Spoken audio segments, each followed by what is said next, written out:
En geno mara jawinjo ni iriyo maber kendo in gikruok makare mar budho koda e thuolo ni mwadwa kelo ni weche manyien ma kagi kacha odhiambo ma kawuono. In gi thuolo mar oruna ote machok kitiyo gi laini maro mar ote machok ma en 3-6-0-0 kimiyo wapachi e wi weche manyien to gi weche mamoko manyalo muoch. Nyinga Milton Ochieng Awuor machiegni. Victor Bwire ma en jal manoyudi gi keth machano muojo miruti e karomo mar KICC 2019 ong'adne buch twech mar higni 20. Jang'ad bura mado ma Milimani Bernard Ochoi owacho ni dine bed ni monj makamano notimore dino kelo lal maduong' mokalo. Kaluwore gi nonro, karomo mar KICC e thuolo achiel wachore ni nyalo ting'o kwan welo maromo 10,000 ka bende karomo no thoro rwako welo mawuok e pacho ka achiel gi pinje ma oko. Bwire noyie gi ketho makamano koseyo tuo mar paro mane ntiere godo e kinde no kendo kwayo doho mondo mi ombekne kum ka doho ne othicho kwayo makamano oko. Kiseye gi ketho makamano en kaachiel gi nyawadgi mong'ere kaka Mohamed Abdalla ma pod ifuero ndache. Wish to indicate that we do not have previous records against the accused person,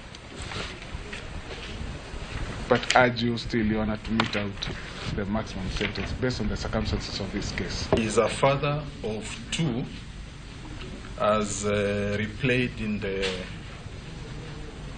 pre-sentencing reports, and said children, since his arrest, they have been in the care of the mother, and I believe the compounded punishment that has descended upon the convict and the family at large, Your Honor, is sufficient punishment. According to the pre-sentence report, it can accommodate up to 10,000 guests in a conference at a time. In addition, it is a tourism attraction site, and had this act happened, the impact would have been cataclysmic. Taking all these factors into account, and also taking into account the period that the accused person has been in custody, I will sentence the accused as follows. In count 1, the accused will serve a sentence of 10 years imprisonment, while in count 2, the accused person will serve a sentence of 20 years imprisonment. So these terms will run concurrently. So of course, there is a right of appeal within 14 days. Manen jatend migao mar arita Dr. Fred Matiang'i ne okochopo e log tich mar okwach kich kaka nyochike. Okinde mag Matiang'i kotelnegi kod Danston Omari wacho ni oboke manyoluongo Matiang'i kokwach kich ne onge kod sei omiyo ne gichich kode. Okindego wacho ni kata obedo ni doho nomiyo Matiang'i rambun, gin thuolo kendo Matiang'i nyalo chopo ka DCI, makmana ne gidwaro ni luong makamano mondo time yo mopuodhi kendo nonro duto ota e yor chik. Matiang'i nonego dadho gi apisa mag okwach kich e wi monj mawachore ni notimore dalane mantiere kar dak makare tarik 18 dweni. A summon must be served in person to the person it is targeted. Show me a summon that has been served to Dr. Fred Matiang'i and he has put a signature there, or his advocate has put a signature there, or his wife has put a signature there, or his worker has put a signature there. The lawyers will deal with that. Let me simply put it that the media were cheated It was politics to depict the CS as somebody not ready to comply, that he has defied the summons of the DCI. The National Police Service is allowed by National Police Service Act, Section 52. It can summon anyone to appear before it for investigative purposes. But that does not defeat the procedure, the substantive and the formal procedural provisions as to how summons are to be drafted and how they are to be served. To this extent, we have not seen summons served upon our client. The office of the DCI is a creature of the law. The appointment of Mr. Mohammed Amin as the DCI was done as the law so requires. So it is our expectation that everything that he will do so as and in accordance with the law. If he continues failing to respect and obey the law or obeying the law, then we will be forced to use the very mechanisms that have set him in that office to have him removed from that office. Apisa magarita e tong mar piny Kenya gi Tanzania ogolo siem ne jonjore mamonjo kendo sando jodak ma Hispania ka gisingo mar kawnegi okang' mager mar chik. Apisa go nyomako achich achiel manjore kod magina 15 e kinde mane Rieko temo ringo kodonjo piny libamba ma Tanzania.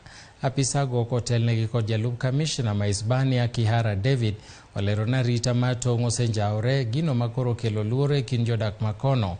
Kanoloso gi jatend arita ma Hispania Shem Musembi nolero ni gibiro dhi nyime gi lando kwe e tong'no kendo rido arita ka gigeno ni mano biro tieko rochruok mar arita e alworano. Iko watu wameonekana ambao walikuwa suspicious, tukafuatilia with the help of the area DO and the chiefs and one officer, but unfortunately hatukuweza kupata huyo mtu. Ndio alitufahamu kabla na akaangusha mzigo. Wakachukua hiyo mzigo na kupata kwamba kulikuwa na risasi 15 katika hako kamfuko aliyekuwa anabeba. Tuna uhakikisho kwamba hao ni wale ambao wamekuwa wakihatarisha maisha ya watu wetu, nasi tunataka kuhakikishia raia wetu kwamba tuko macho, tuko gangari, tutaendelea kupiga doria, na kazi yetu kama wafanyikazi katika idara ya usalama ni kuhakikisha mali na wananchi wetu iko sawa. Tunasema kwamba wananchi wetu walale kwa amani. Sisi tuko kazi na tunahakikishia usalama wao umedhibitishwa kabisa. Duol mamalo yiene duol makedo gi mibadhi pacho ka EACC mondo mi oduoki omenda duto mag osara kod mbalang' manoyudi e yor mibadhi gi migosi Evans Nyaoga Rebecca ma en wuod administrator e kaunti ma Kisii. Nyaoga iwacho ni osebedo ka chamo osara gi mbalang' kotiyo gotase ma bandia mag somo kuom dweche buora. Kaluwore gi chik madono, EACC biro dwaro ni Evans oduok siling maheo milion 3.1 bang' yangore ni otase mag somo mosebedo kotiyo godo ok mage manoyudo kuonde tiegruok. Omenda go gin mago manosechule gi piny owacho ma kaunti ma Kisii kuom dweche 38 mosebedo kotiyo. Nonro manotim kod EACC bendo yango ni migosi Rebecca notiyo gi certificate mabandia namba 47204 kod machielo mar diploma namba 854 e somo mar Human Resource Management mawachore ni nochiw kod Kenya Institute of Management KIM. Jang'ad bura Lady Justice Esther Maina noyie gi nonro mar EACC kendo golo chik makamano.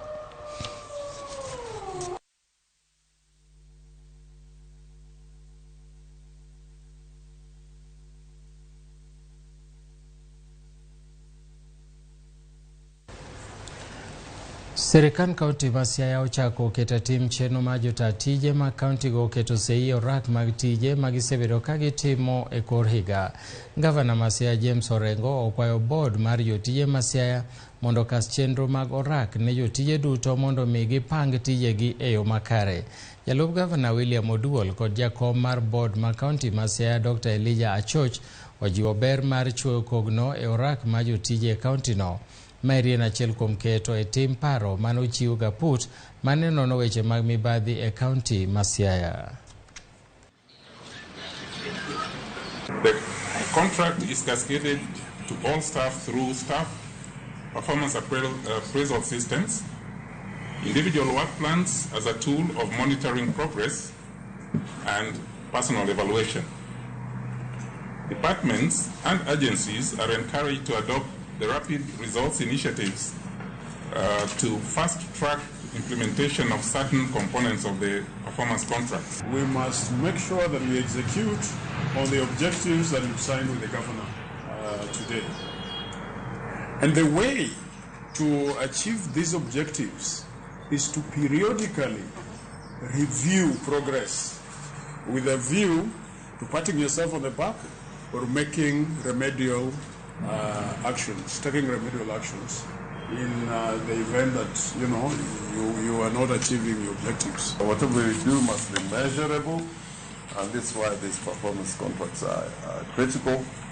And looking at the principles and objectives of the public service, which is a chapter in our constitution, service delivery and performance of public officers and state officers in undertaking their duty and mandates under the Constitution are well spelled out, and I think this process is to enhance what is in the law and in the Constitution. Doma Narok owito oko bura mane kwedo yiero mar Ledama Olekina kaka seneta ma kaunti ma Narok. Dono olero ni neno manochiw ne ok oromo mar ng'ado oko yiero mar Olekina. Samuel Oletunai mane oringo kata ochungo tiko mar UDA emane kwedo yiero mar Ledama Olekina. Kokalo kuom kinde ne Oletunai ne ng'ur ni kweno mar ombulu mar kom Senate ne ok otimo yo makare kaluwore ni tulo ne okwako kar kwano ombulu e kinde no.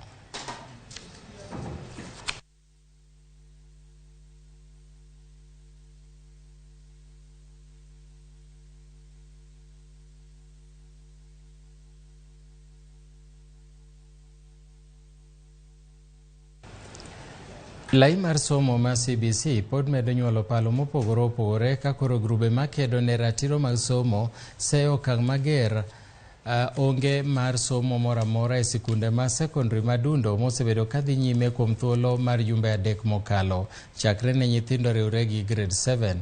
Riwruok ma ok mar piny owacho mong'ere kaka elimu bora koro dwaro ni mondo mi piny owacho othich oko lai mar somo ma CBC nyaka ikruok makare keti e yo makare koriwo gedo mag skilese, ndiko jopuonj kaachiel gi keto chapa mag gige somo moromo.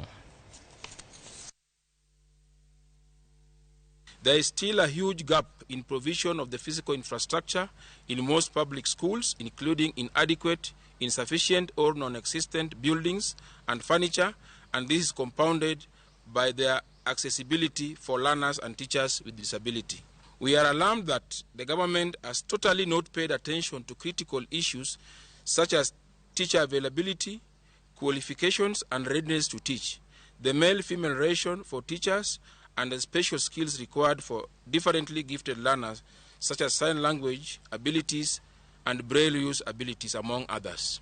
If you look at the curriculum framework for junior secondary school, particularly grade 7, those 14 learning areas and other 4 electives, we are saying it would be very difficult to have one single teacher handling all those learning areas.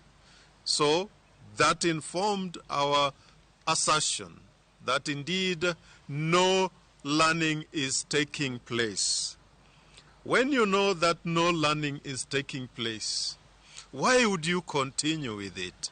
The government must bite the bullet and admit that by postponing the roll out of junior secondary school is not an admission of failure, but is ultimately in the interest of the learners, parents, and country at large. While we appreciate that, the 844 system is also riddled by many structural problems. A Limubora working group holds that the government needs to take more time to evaluate progress in the rollout of the junior secondary school and take urgent remedial steps without jeopardizing the lives of our learners. Oro pod okwako gwenge ma Marsabit kendo medo midhiero mar nok mar pi. Kata obedo ni piny owacho nokunyo yawo maduong' e alwora mar no kod Namarei, koth pok ochwe, omiyo yawogo pod ok yudo pi ma ginyalo kano. Achiedh nade pod omako jodak Magene kod Namarei, Laisamis kod Umrudub mosiko dang'ni kuom thuolo malach ka gimanyo pi. Moko kuomgi wacho ni imonjogi e kinde ma gidhi manyo pi mabor kod miechegi, ka gisani gisiko ka giluwo loche makeyo pi e kor gwenge. Oro miyogi ting' manyien mar manyo pi, chiemo kod lum ne jamgi, ma koro gisewacho ni osemiyogi midhiero maduong' mokalo. Kwa sababu ya kosa maji. Ile pekee jamii sasa wanategemea ni hiyo borehole, na hiyo borehole pia ili yake au ile maji inatoa sio maji ya kutosha kila moja, yale population nimetaja. Mali yote imeisha, mbuzi imeisha, ngamia imeisha, hata punda. Lakini kwa baada ya Mwenyezi Mungu tuko na afya. Hapa mvua ilikataa kunyesha miaka 4, na ile mvua inapatikana hapa inakuwa kidogo, na hiyo kidogo ndani tena kuna security, yani hakuna security, vita hapa pande community wanapigana mpaka inakuwa ni shida, hata ile mvua kidogo haitusaidii. Our objective is to have a mega dam in every constituency. But for now, because of limitation of resources, our target is to have 1 mega dam in every county. Then when we cover all the counties in the ASAL areas, then we go to another round and try to cover all the... Erokamana inya kuom yiero Ramogi TV kaka tesen mari makeloni weche manyien adimba kende yo makare. Med mana bedo kodwa ni mar koromo saa 1 wabro keloni weche mamoko manyien mag ang'ich welo, to saa 3 weche mamoko manyien mago imore gi thuoloni. Yiena mondo atiek weche manyien maka gi kacha gi kanyo. Gimora mora maber iwe gimitne. Wachako rom kendo bang'e cheno mamoko e Ramogi TV. Nyinga Milton Ochieng' Awuor, bed godhiambo mokwe.